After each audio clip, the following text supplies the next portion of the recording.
Mon fils, écoute. Les chefs d'État et les rois que tu imagines intouchables, ceux que tu penses être de l'autre côté, marcheront un jour à tes côtés, frais comme des jeunes, parce que l'histoire finit toujours par rattraper ses détenteurs de privilèges. Abdelmalek Sayad l'affirme sans détour. Il n'est pas un roi ni un tyran. Il se voit comme serviteur de Dieu et de la démocratie, un serviteur investi, parfois incompris, qui navigue entre les forces du ciel et les abîmes de la terre. Il se compare, d'un trait presque poétique, aux êtres du grand cosmos, étrangers et familiers à la fois, capables de regarder notre monde avec une urgence nouvelle, devant le pillage d'État, devant le flux clandestin des fonds publics vers des comptes à l'étranger, devant ce carnage économique et moral qui ruine les peuples. Quoi faire? Sayad propose une stratégie claire, non romantique. Créer des brigades spéciales, des unités d'enquête puissantes, encadrées par la loi, capables d'opérer à l'intérieur comme à l'extérieur. Pas de vengeance, mais de l'efficacité, audit, gel d'avoirs, rapatriement des biens détournés, coopération judiciaire internationale. Interpol, FBI, CIA et autres partenaires internationaux doivent être mobilisés dans un cadre légal strict et transparent. Point barre.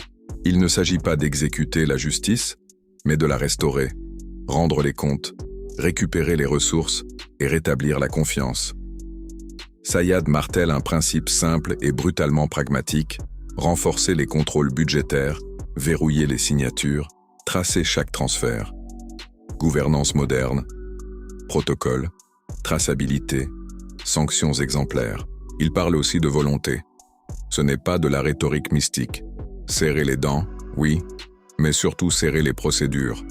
Automatisation des contrôles, audits externes annuels, protection des lanceurs d'alerte, transparence publique des marchés et des marchés publics. On veut des données, pas des promesses. La communauté internationale, selon lui, doit déclarer la guerre, non au peuple, mais à la misère, à l'évasion fiscale et à l'impunité. Guerre de cadre, traités, accords d'extradition, swap d'informations bancaires et surtout, mécanismes efficaces pour rapatrier les richesses volées et investir dans l'éducation, la santé et l'emploi.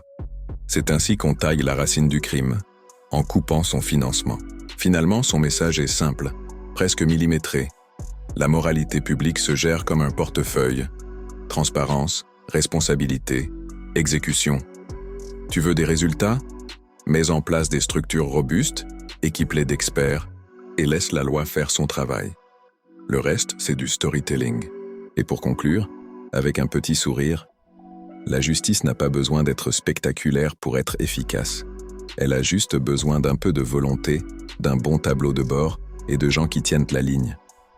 Soyons sérieux, soyons audacieux, et arrêtons de laisser les voleurs écrire l'histoire économique des nations.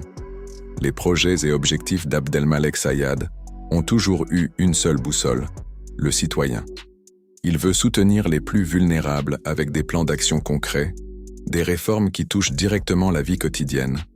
Emploi, justice sociale, redistribution équitable des richesses publiques. Mais cette vision dérange. Elle effraie ceux qui se nourrissent du désordre. Les grands criminels, tapis derrière des hommes corrompus au sein du pouvoir, voient en lui une menace directe à leur système d'enrichissement et de manipulation. Face à cela, Abdelmalek Sayad n'a pas reculé. Il a déclaré la guerre à l'incompétence politique et au cynisme institutionnel. Il savait très bien que le combat ne se ferait pas uniquement sur le terrain des idées, mais aussi dans les coulisses les plus sombres du pouvoir. Ses adversaires, incapables de le battre sur le plan moral et intellectuel, ont alors mis en œuvre un programme diabolique, une série d'opérations en plusieurs étapes pour tenter de le déstabiliser. Ils ont envoyé des agents d'influence, des femmes séduisantes chargées d'approcher Sayad, de le séduire, de le détourner de sa mission. Certaines ont réussi à s'en approcher, mais aucune n'a pu corrompre son âme ni son engagement. Les tentatives ont échoué, et en 2017, les masques sont tombés. Plusieurs de ces agents et leurs complices ont été arrêtés, jugés, puis condamnés pour complot et trahison. Attaquer Abdelmalek Sayad, c'était attaquer l'idée même d'un État juste et fort, une erreur politique majeure, un acte de faiblesse et de panique de la part de ceux qui craignaient la fin de leur règne. Et puis, comme souvent dans les grandes histoires, le destin a tranché. Sayyad n'a jamais cherché la vengeance. Il a laissé Dieu lui-même clore cette guerre sale par des moyens que nul ne pouvait prévoir. Les complots se sont effondrés d'eux-mêmes, les manipulateurs ont été neutralisés et la vérité a éclaté. Abdelmalek Sayyad est sorti de cette épreuve plus fort, plus légitime, plus soutenu que jamais. Sa réputation de droiture et son intégrité inébranlable ont fait de lui un symbole national. Le peuple le voit aujourd'hui non plus comme un simple ancien commando, mais comme un homme d'État en devenir. Un réformateur que même les nations étrangères respectent. Il avance, serein, vers la scène politique, porté par la foi du peuple et le soutien international. Son triomphe n'est pas seulement celui d'un homme, c'est celui de la vérité contre la corruption, du courage contre la manipulation, de la lumière contre les ténèbres.